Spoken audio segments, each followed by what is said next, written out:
Alright, we're back again.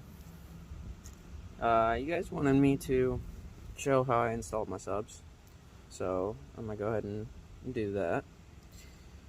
I start in the engine bay with the power wire.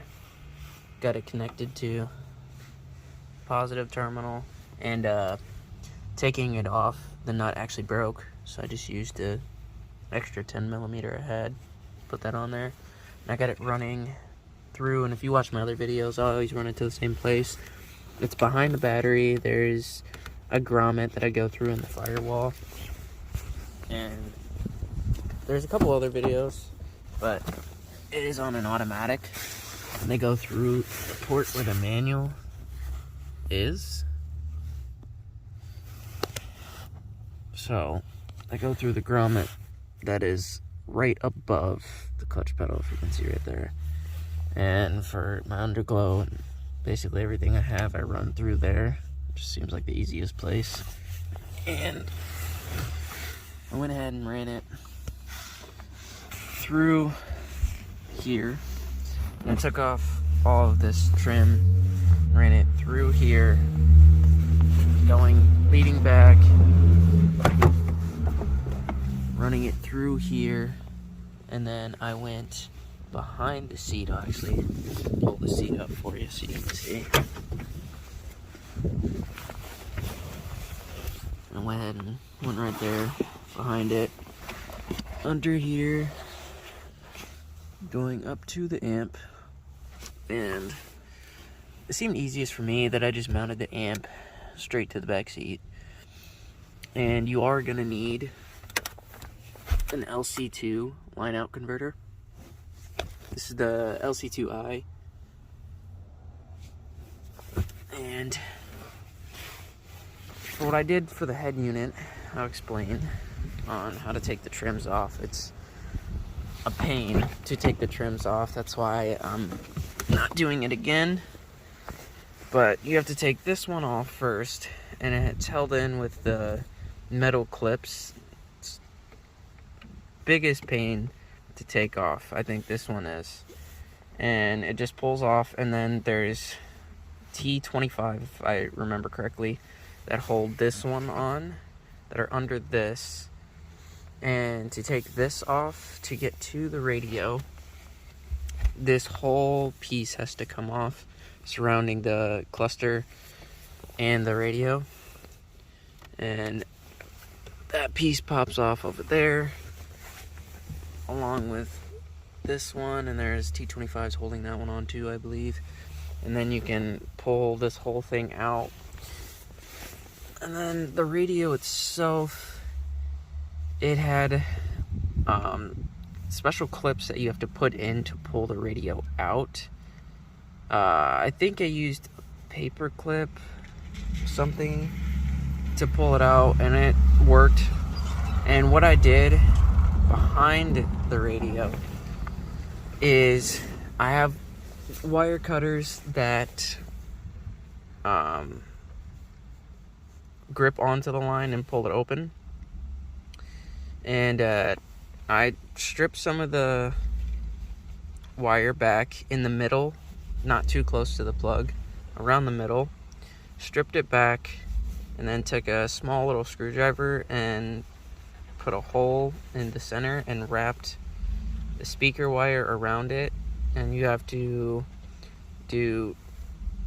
there's one plug that's to it, and you just take the right front positive and the left front positive and rears and wire it all in.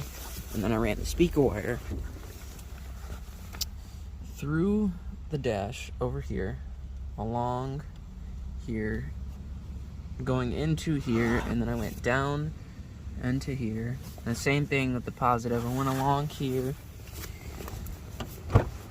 and along into here, leading up to right here.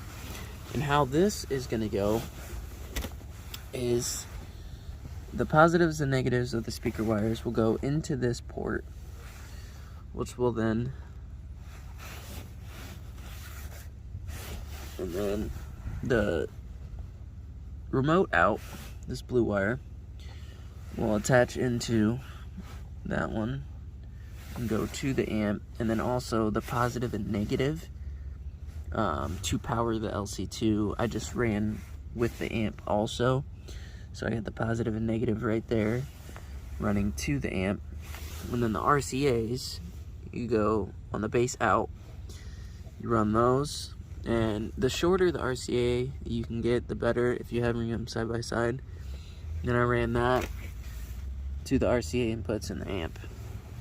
And for the speakers, I just ran the speaker wire from the subs, and I spliced them into each other to make it a little easier, because I have a single port, but I have the two 12s.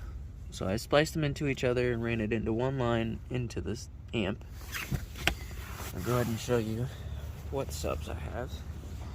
They are the Rockford P1s, two 12s. And I'll go ahead and give you a demonstration of what they sound like. Go ahead and start the car up.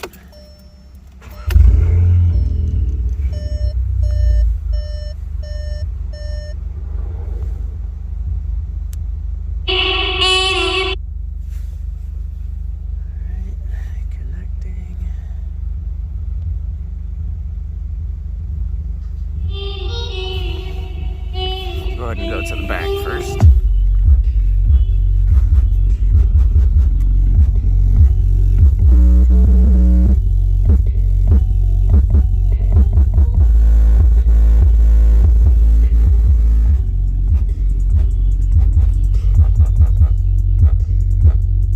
I'll go ahead and give you an example of what it sounds like with all of the doors closed.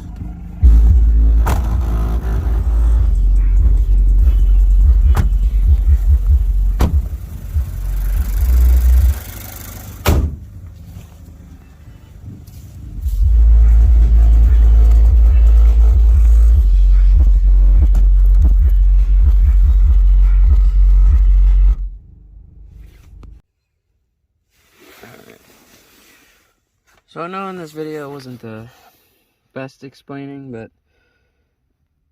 it's a lot of work to remove all of these trim panels, and I would have for you guys if I had the time to. There's just a lot of stuff going on in personal life that I'm trying to make time for these YouTube videos also, but just let me know what you guys want to see next. I might do a video on how I installed these STI seats. Depends on how the weather goes though, because I have a very small garage and don't have much room to work, so all of my work has to be outside. But don't forget to like and subscribe and give me options on what I should do next.